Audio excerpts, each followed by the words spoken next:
We have a special thank you tonight, Miss Jill Neely. She's been doing this kickoff supper since 2018, 2019.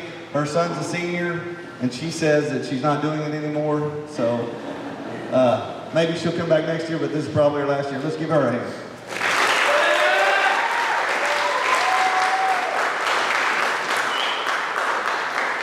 Before we get to our guest speaker, a few things on the season. We've had a tough spring, tough summer. We've been to 8. The AAA allows you 8 competition days. All June we went to team camps at Hoxie. All July we went to 7-on-7 at Pocahontas Redskins, Highland. We played in the Beast of the East tournament in Hoxie. We played in Batesville Southside 7-on-7 tournament. We hope to get a faster start than we got last year. I take full responsibility for that. We didn't do this stuff early in the year. So hopefully this will get us going in the right direction, and we'll be ready come August.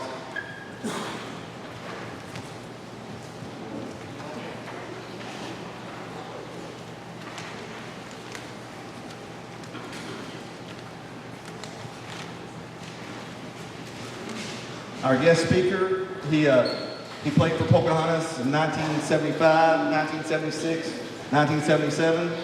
He was an Arkansas Democrat high school football super team. He led the state with 11 interceptions. He was an honorable mention high school All-American. He led the Southland Conference in interceptions in 1980. He played at Arkansas State, by the way. He was all Southland Conference. Currently, he owns a commercial insurance agency. He's the CEO of a trucking company with 65 semi-trucks that contract for FedEx in Nashville, Tennessee. He's married to Linda Allison, who was a high school All-American in basketball. She was an honorable mention All-American at Arkansas State. She's a member of the Arkansas State Hall of Fame. His son is Josh Allison. He signed a football scholarship with Arkansas State.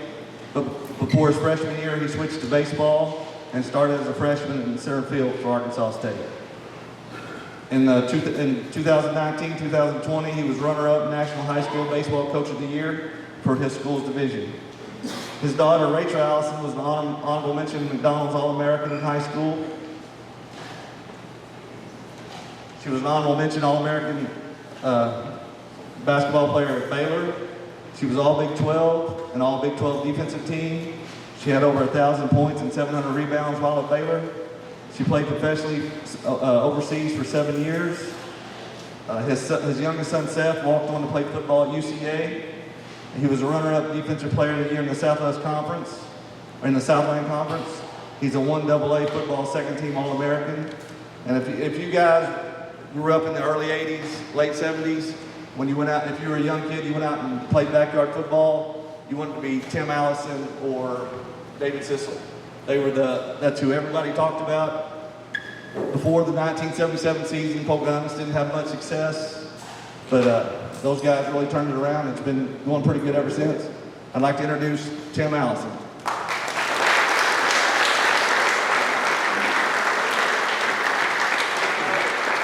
Very kind. I wanted to share a little bit of our family's journey through athletics because you learn so much when you do that. And it's something I'll try to share with you tonight as we go forward and some of the things that we've learned. There's 3 things I really want to share with you guys that I think are important, whether you're playing athletics or how you achieve things in life. We've taken these things with us.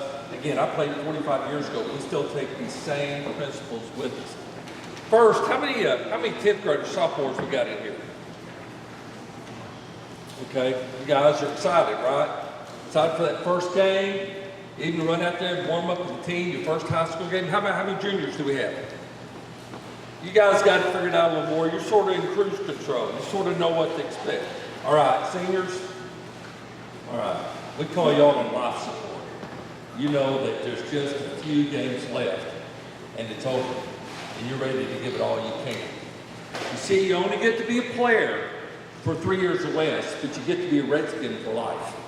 My dad played in 1947. And one of the last things he did before he couldn't travel anymore anywhere, he had me bring him to a football game at Pocahontas. He wanted to go one last time. So you get to be a Redskin for life. You'll find yourself checking the scores. I've checked it every weekend that I could since I graduated.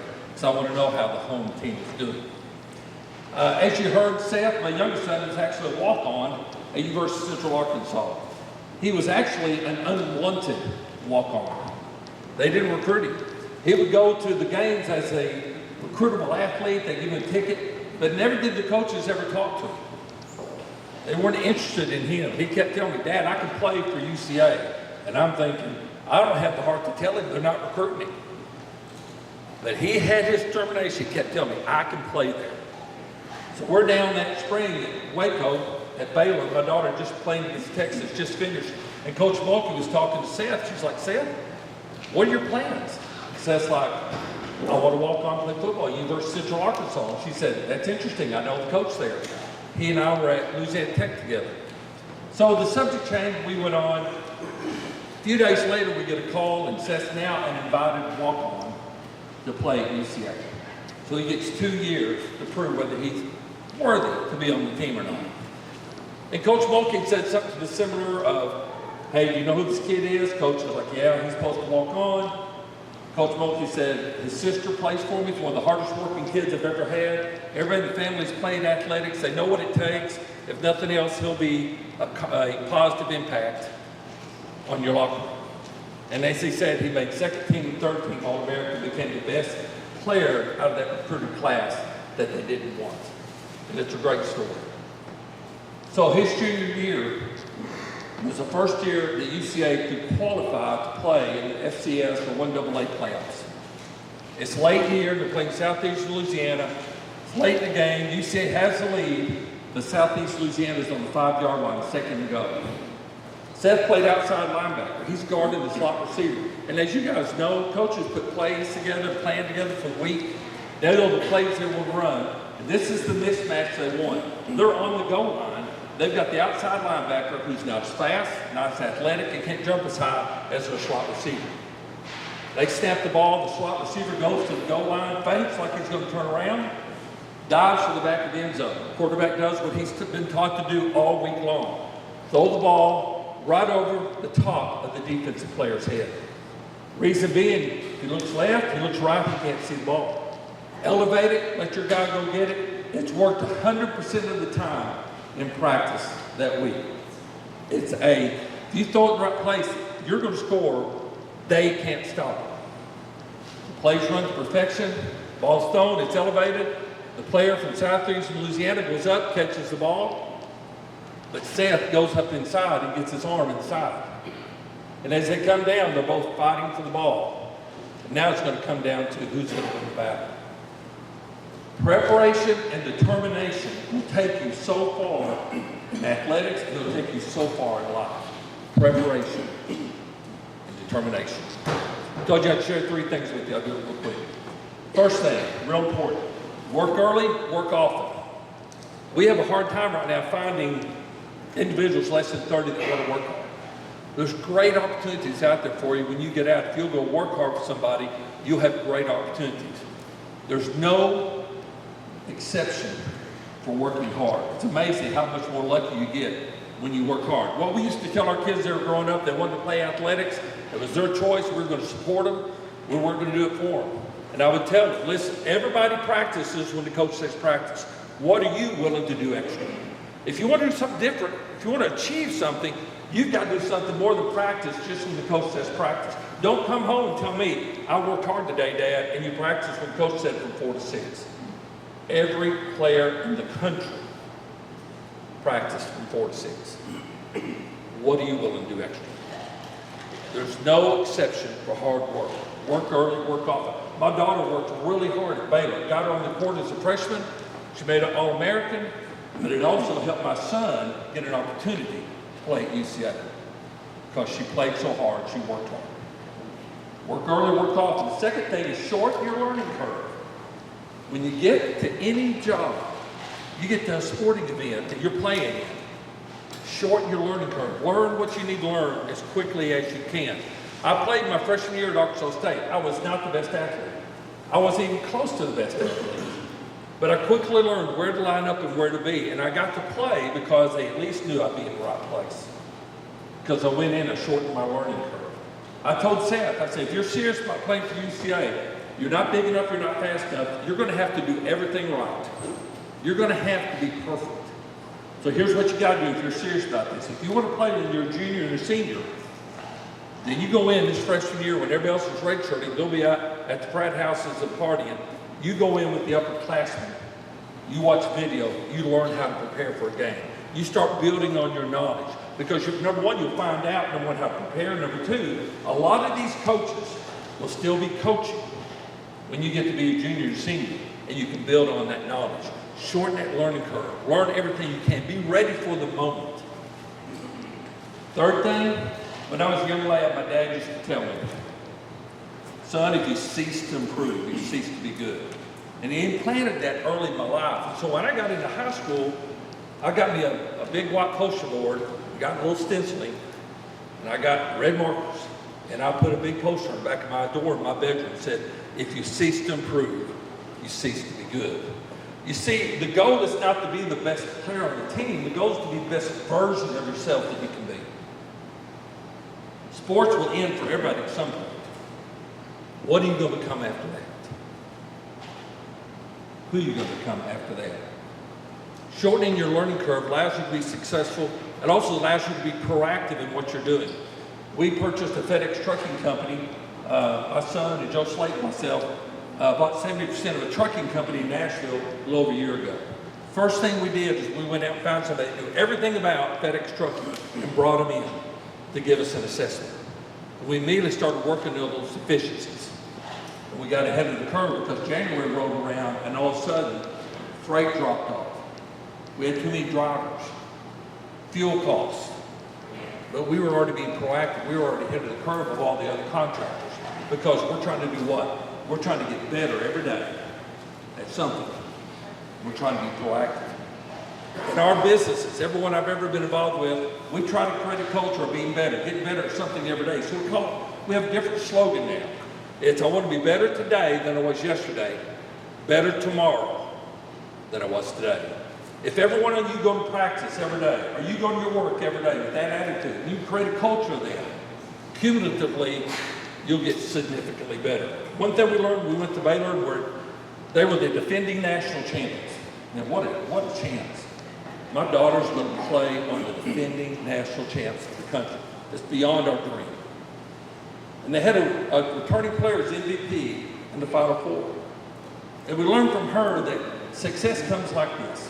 You work really, really, really hard to get just a little bit better. Then you work really, really, really hard just to get a little bit better. And you do that over and over again until you get significantly better. The problem is we want immediate gratification, don't we? But the reality is success is built on lots of getting just a little bit better for a significant period of time till you're significantly better. It goes back to what are you willing to do extra. So what about the play? Who ends up the ball? Who wins the battle? A football game is 4 quarters, and in those 4 quarters, what's it made of? Individual plays. Each one of those plays is a battle. Are you playing every play like that play matters for the game? Because it always might. Every play is a battle. Seth and the receiver locked in the ball. What's crazy about this, my wife has 4 sequential pictures of this. She was taking pictures of the camera in the upper deck, and she got beautiful pictures that show exactly what happens here. That's how I know. Seth rips the ball away, comes down the end zone, falls out of the back of the end zone. UCA goes on, gets the first down, wins the game, goes to the first play. Preparation, determination. He started preparing as a freshman when he wasn't even playing. So he'd be prepared for that moment. Then it came down to determination. And he had more determination than the other player. In 1977, the Pocahontas football team had accomplished more than, in my lifetime, I was born in 1960, in 1977, nobody can remember the last time they had been successful. We won every game that year except one that was at Win. It was a non-conference game. And understand back then, there was only 4 divisions, 1A, 2A, 3A, 4A, and only one team went, the winner of the conference. So not very many people ever got to go to state. Very difficult. But Pocahontas that year went to Win undefeated and got beat really badly. Mostly because the coaches had to hold out all the players that were hurt, the starters, because they knew they had to win conference. And that's all that really mattered. And Win ended up winning like 33-6. It was an embarrassing. Tailback ran for over 300 yards. Well, as luck would have it, guess who we play in the quarterfinals? Wind's coming to town. It's late in the fourth quarter. It's 3rd and goal from the 7. Pocahontas is barely ahead. Wind calls timeout. We want to make sure they get the play right. We want to make sure everybody's doing the right thing, correct? But also gave us a chance on defense to talk among ourselves and make sure what we were ready for. 3rd and 7, what do they like to do? What's the tight end dump pass? All the things they might do, because they're not going to just run the ball. You wouldn't call timeout for that. So sure enough, they came out, and the safety looked at the corner on the right and said, you take any outside route, because they've been throwing this receiver all night. He's tall and he's really good. And the safety said, I'll take any inside pass. Well, sure enough, they run a fullback dive opposite, trying to bring the safety and everybody away. The safety stayed at home. They tried to throw a slant backside. The safety undercuts it, catches it, returns to the 50. Pocahontas moves on to the semifinals. Preparation, determination. In 1977, that team lifted the spirits of this town. First time ever we saw Redskins painted on glass all over town. People were talking about it at church. They hadn't won in 20 years. No other team on campus can raise the spirits of the town or the school as much as a football team. You're not only playing for each other, you're playing for the city of Pocahontas. And it's important to the people how you perform out there, the effort that you give. Don't ever forget, you only have a few weeks of games to build a lifetime of memories. Then you'll be a Redskin forever. Have a great year this year. I'll be keeping up.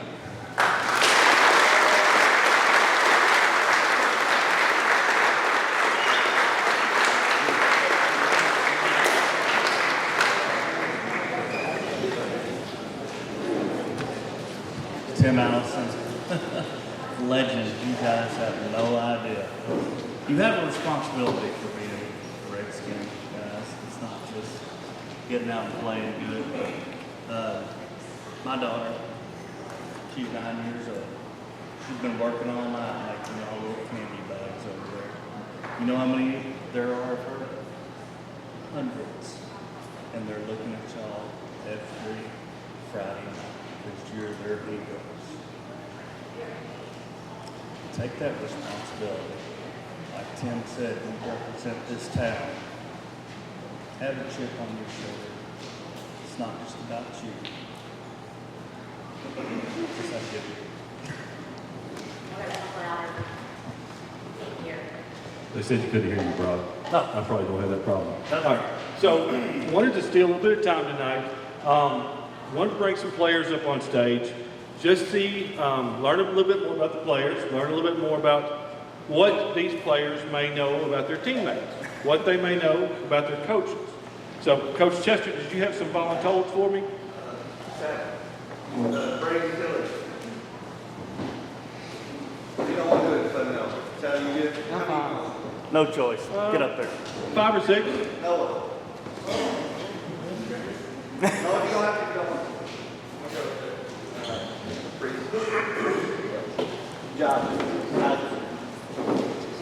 All right, so these are the best dancers on the team, right, Coach? Okay, all right, good deal. I'll hit the music. Yeah, hit the music. All right, I'm gonna let you take the microphone, introduce yourself, tell them your name, what grade you're in, and what position you play, okay? Skylar Jackson, 11th grade, outside linebacker. Braden Tilley, I'm a senior and I play wide receiver.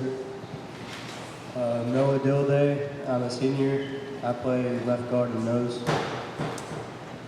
Mason Priest, I'm a receiver and I'm in 11th grade. Isaac Molina, 10th grade, center. Joshua Dominic, 10th grade, and I'm a wide receiver. All right. So I'm gonna come down here, grab the microphone. We're gonna start with Joshua. All right. So again, guys, I want to know how well you know your teammates, and maybe how well you know your coaches. Okay. So Joshua, we're gonna start with you. Which teammate could clean out an all-you-can-eat buffet the quickest? He didn't even check up, Isaac. He just went right there. All right. So, everybody agree with Isaac? That's pretty much it? Okay. anybody on the team, not just people up here. Yeah, you can go. You can talk about anybody up here, not just guys. It's still Isaac. Okay. All right. So Isaac. All right. So now we'll talk about the coaches. Okay. Yep. Which of the coaches could clock the fastest 40-yard dash? Definitely Coach Lingo. You're out of here.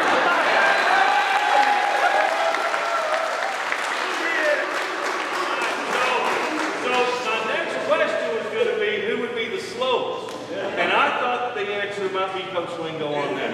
So, Coach Long. Coach Lingo. Oh, okay, Coach Lingo. Is the slowest?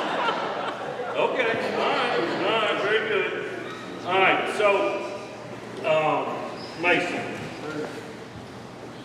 I know when Brock was in school, when I was in school, Casey was in school, people would compete to see who could do the best Coach Dave Williams impersonation. All right? So, does anybody on the team have a good impersonation of one of the coaches?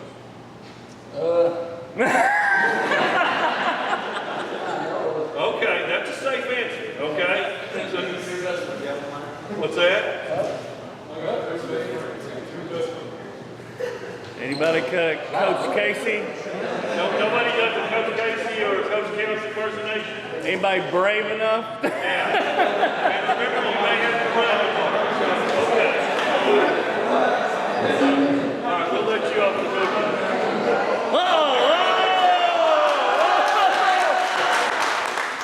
This is a Coach Counts impersonation.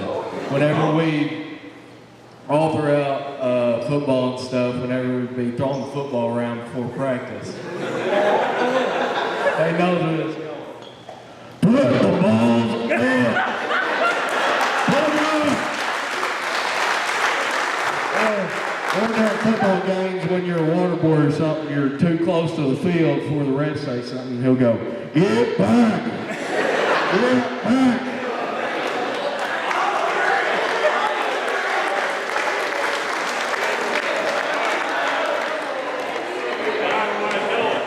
They're exempt from sprints, okay? They're exempt just tonight. I think I know the answer to this question, all right?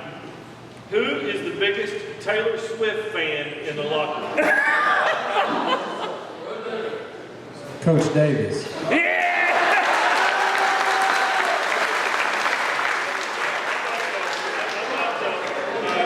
All right, great. Who is the best singer in the locker room?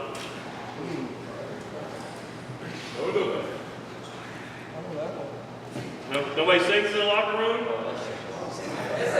All right, well, who's the worst? I want to hear Coach Davis sing some Taylor Swift. I bet you.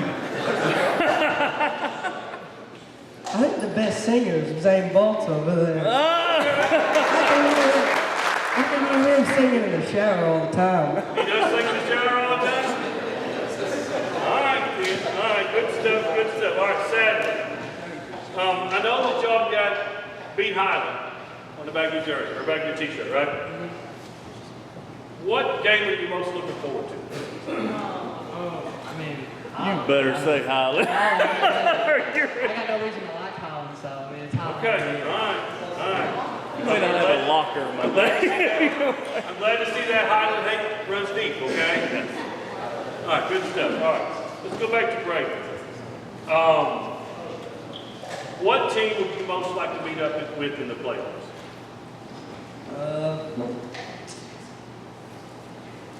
Probably Highland or West Side. Okay, I don't think you play them in the playoffs, can you? Well, I'll get you Well, good in no. the second round, yeah. How about- Not DeWitt Oh, again? in the playoffs. Yeah, the playoffs, yeah. How about Nashville? Sorry. Yeah, I'd like to run it back with Nashville. We lost them 2022. Okay. All right, isn't that where one of these guys is from? Yeah? Yeah. Oh, yeah. Coach Lingo. Okay. All right. Let's go back to Noah.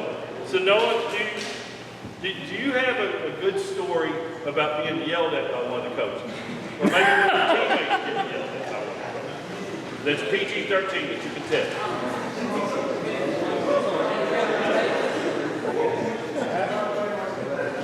I could say I've been yelled at by our O-line coaches quite a bit. You know what it feels like then. But okay, all right, good stuff. All right, good stuff.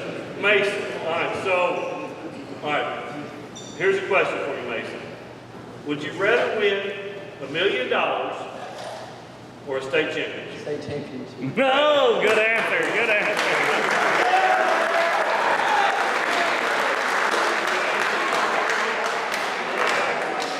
All right, Mr. Moline with the big eaters. All right. Which teammate is most likely to get TikTok famous?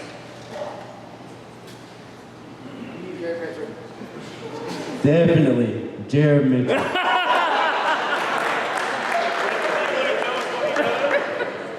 The TikTok dances that he posts. I wouldn't mind seeing one of those. That's me. I'm the most likely to get TikTok famous. Okay, I was going to get Jared ready to do a dance, so. Jared, you want to come up and do a TikTok dance for us?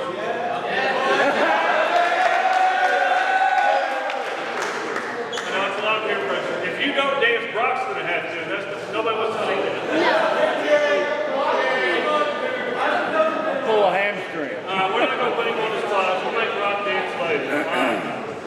So, Joshua, who is the biggest ladies man on the team? Ooh, definitely DJ Coffee.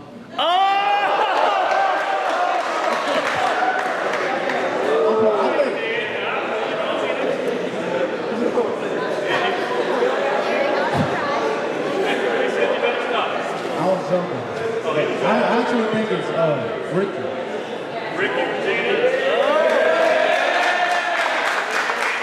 I think everybody's in agreement with that. Okay. All right. Back to Isaac.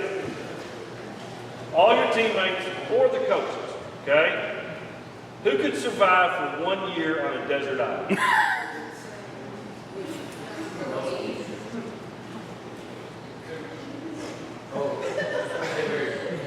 I got Colton Brown on that. Okay.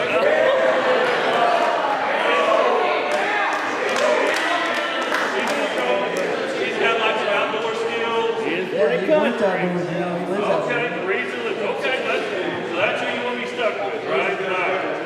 All right, Mason. So you look at this table right here.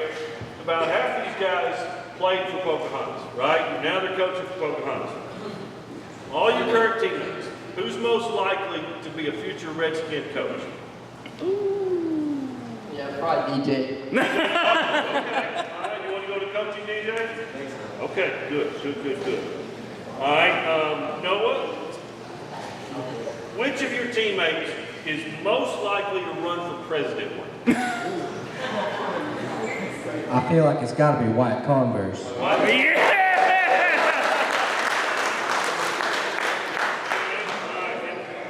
And I'm going to end with this question, and Brayton, you can answer it, or any of you, or any of the teammates you want to step up. All right.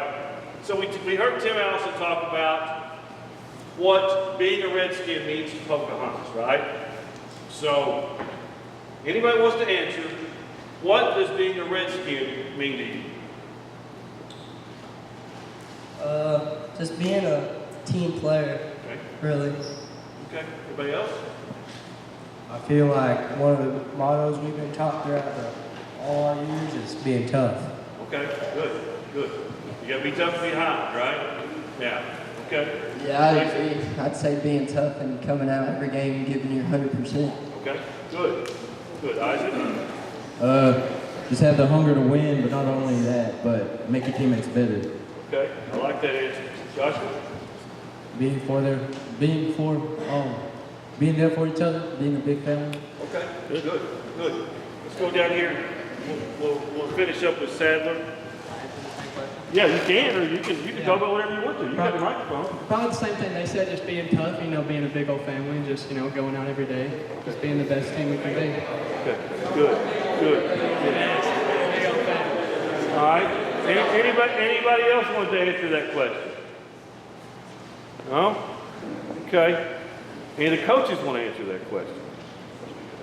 Coach Lingo does? Yeah, they put you on the spot, dude. Okay. All right, well, guys, that's all I had for you. Appreciate you guys.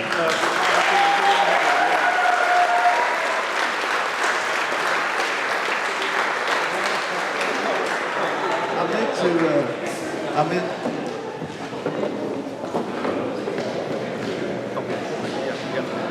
meant to introduce our coaches earlier and I forgot. If you'll please stand when I introduce you. Coach Cannon Davis, he's our offensive coordinator. Coach Derek Hibbard, offensive line.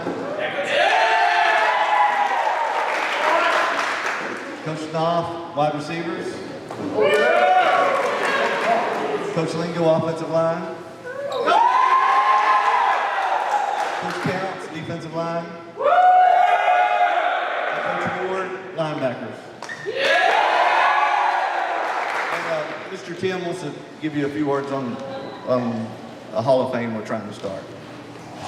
Just real quickly, I know it's been a long night, but there's a group of us that are trying to put together a Pocahontas Hall of Fame, and the number one goal is to preserve our history of our athletics. I was fortunate enough to meet Weir Schoonover when I was a junior in high school. He's an old man, he came to our practice. My dad played in the 40s, there's a ton of history we're losing. We want to hurry up and try to get that together, put recordings together, and celebrate the history for the last 100 years of Pocahontas football. We still have an individual that played in the first games after World War II shut down. So we're going to need a lot of help on this. We want to set it up in such a way that it gets a lot of traction and keeps going. And just to give you a little hint on that, just to be looking out, any ideas will be appreciated to hear, but hopefully by next year we'll have something in place. Jill's Miss Need next. Yes. Miss Need.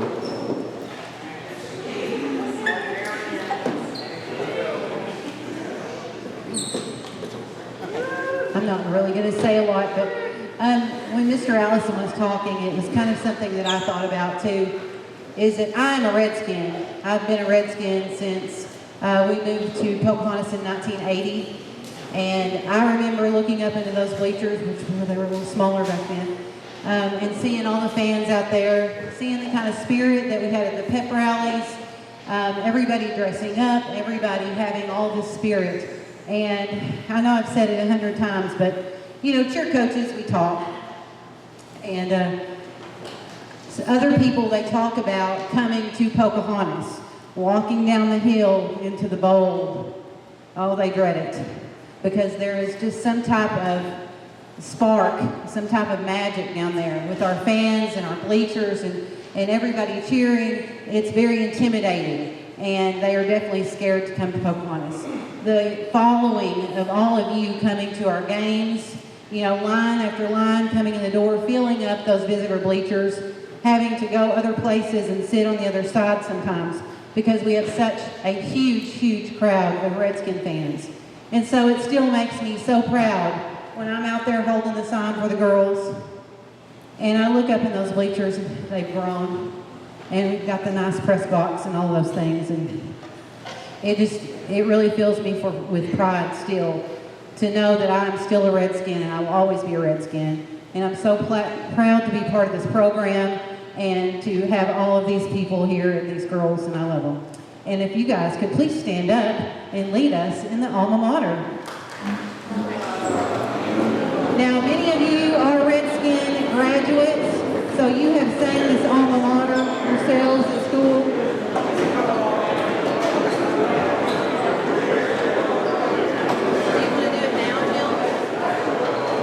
Now, Jill has a few announcements after we do this, so you guys could just hang out for really just a second. We want to see all the parents in the bleachers cheering with us this year. And then I'm going to do a really poor band instrumental.